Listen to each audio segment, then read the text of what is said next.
Welcome back to Movies TV Mad. I'm Mick, your host with the most. Just ask your girlfriends and your wives. And a very warm welcome to Saturday's edition of the DCU Daily. You can follow me on X Twitter at Movies TV Mad and on Instagram and on Threads at Movies TV Mad X.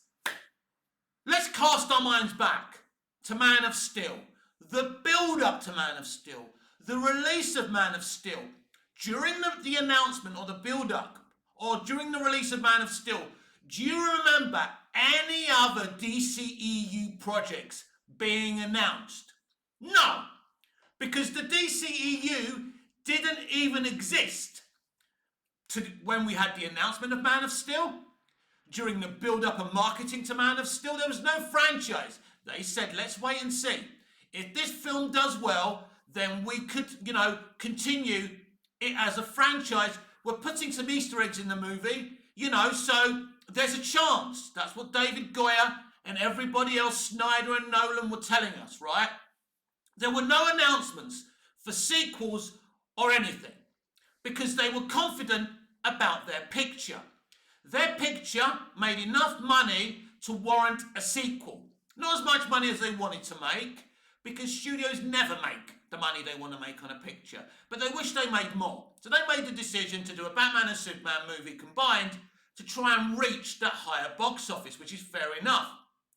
Ever since James Gunn was announced and Safran were announced as co-CEOs of DC Studios, ever since they announced Superman, we've been hearing confirmation and rumours of DCU project after DCU project.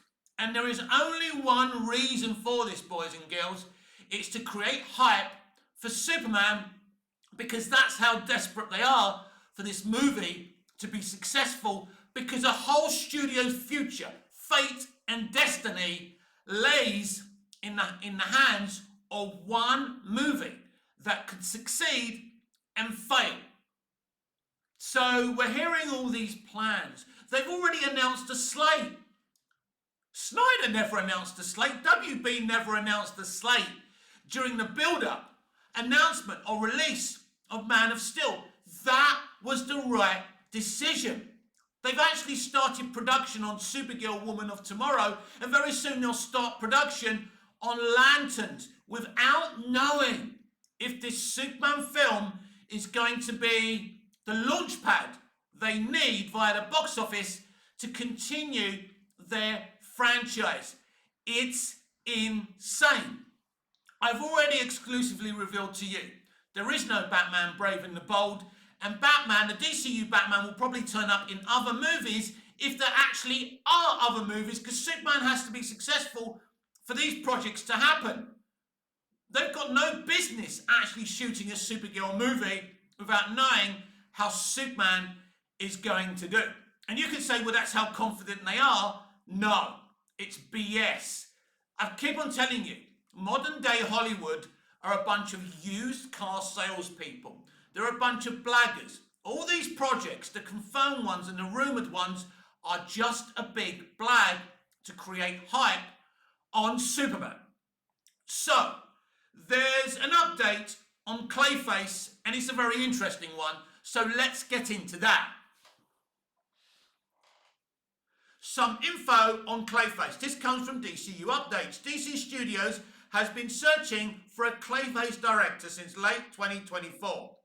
J.A. Bayona was considered over the Christmas break, but talks went cold. Yes, as we discussed on yesterday's DCU Daily, basically, directors don't want to take notes from James Gunn. High-profile, respectable directors do not want to take notes from James Gunn.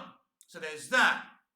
So J.A. Bayona was considered over the Christmas break, but talks went cold. Jeff Wadlow was rumoured to be in the mix, but sources confirmed he never was. James Watkins is expected to meet with DC executives, but hasn't yet.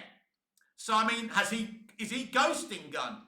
Mike Flanagan, and this is the interesting one, who wrote the script, is unavailable due to commitments to Carrie and The Exorcist reboot. It's insane. So Mike Flanagan, a high-profile writer-director who has written the script for a Clayface movie, is not available to direct it. And this is what I'm talking about. You know, you could have given this guy this gig to write, he's written it, but he can't direct it right now. What's the rush? Why not wait until Mike Flanagan can actually direct this picture? And I've got the story details for this film as well. And boys and girls, they are horrendous. Stick here on Movies TV Mad and today's edition of the DCU Daily to find out more. But I think the Mike Flanagan situation tells you what a bunch of amateurs these people are. So, the biggest question remains, where will DC shoot the movie? Couldn't give a toss, but DC has a production hub in England, but Clayface isn't currently planned to film there, unless a British director is hired. The film has a modest 40 million budget. Now, this is interesting. You know, a 40 million budget. Is this how bankrupt and financially inept WB now are? Because let's not forget, DC Studios isn't a real studio, it's just the logo.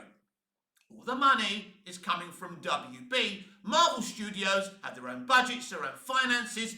They're a real studio. That's what I keep on saying. Despite the mess that they're in as well right now. Anyway. And it's considering filming in Vancouver, Toronto, New Jersey or Atlanta. Basically, the most cheapest places that you can film. For example, if we talk about Vancouver, you know, the TV shows, a lot of TV shows film in Canada because it's cheap. But that's not the end of the Clayface update, everyone. Clayface will be a horror story with a B-movie actor who injects himself with a substance to keep himself relevant, only to find out that he can reshape his face and form, becoming a walking piece of clay. First of all, I think it's ill-conceived to release a Clayface movie. Clayface is someone who should be part of Batman's world, right? He can be a villain, you can do whatever you want with him. But I'm going to ask you one question. Who's going to go to the cinema from the general audience to watch a Clayface movie? Now, I don't know a lot about Clayface, but is this his origin story in the comics? I don't think that it is. It's a horror story with a B-movie actor who injects himself with a substance to keep himself relevant. So obviously they're trying to make this a topical story, kind of an analogy of someone using plastic surgery that goes wrong. And again, I don't know who's going to see this movie. Now, I know Jack about this character, but I don't think this is the character's origin story. I think the character has a more interesting origin story. There were rumours that Matt Reeves was going to use Clayface in the Batman 2. Maybe he wasn't allowed to use him because James Gunn wants to use him, but they don't have a director. And I'll say it again, I am absolutely shocked as someone who knows this industry, who grew up around this industry, to see a franchise that hasn't even started yet. The first film hasn't even launched. Yes, Creature Commandos launched on Max, but he keeps on telling us, yeah, this is the first moment, but Superman is the real launch. You know, you keep on confusing people, James. But the point being that Creature Commandos is irrelevant because Creature Commandos and Waller and Peacemaker 2 were happening whether or not he was co-CEO of the DC Studios or not. Because that's what he was brought on to do.